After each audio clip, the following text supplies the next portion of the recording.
Welcome back, everybody. Today I'm going to teach you how to use Boolean operations in Affinity Designer. Boolean operations are powerful tools that let you combine, subtract, and manipulate shapes in various ways to create complex designs. These operations are essential for creating logos, icons, and intricate vector artwork. Let's dive right in. First, launch Affinity Designer on your computer. Once the application opens, you can either open your existing file or create a new file to work with. Now that you have your workspace ready, look over to the left sidebar and click on the Move tool.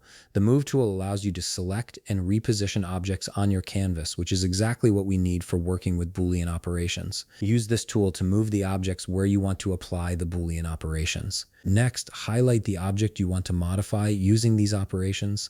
This could be any shape or element on your canvas that you'd like to add, subtract, or combine with other shapes. Let's explore each Boolean operation one by one so you can see exactly how they work and what effect they create. We'll start with the Add operation. In the upper right toolbar, click on Add.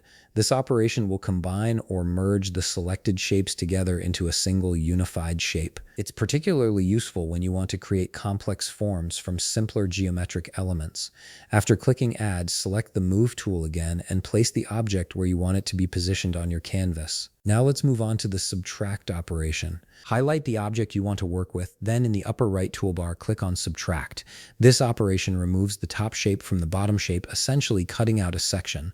It's perfect for creating holes or negative space in your designs. Once again, select the Move tool and place the object where you want it. The next operation we'll explore is Intersect. Highlight your object, then in the upper right toolbar, click on Intersect.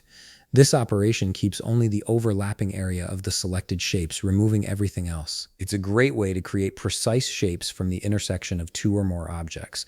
Select the Move tool and position your object as needed. Let's continue with the XOR operation. Highlight the object you want to modify, then in the upper right toolbar, click on XOR. This operation keeps everything except the overlapping area, which is the opposite of intersect. It's useful when you want to remove the common area between shapes while keeping the rest. Use the Move tool to place the object where you want it. Finally, we have the Divide operation. Highlight your object, then in the upper right toolbar, click on Divide. This operation splits the shapes at their intersection points, creating separate objects that you can manipulate individually. After clicking Divide, drag the object to separate the divided pieces. This gives you complete control over each resulting segment. And that's how you use Boolean operations in Affinity Designer. These tools give you incredible flexibility in creating and modifying vector shapes. If you found this video helpful, please leave a like, subscribe, and see you in the next video.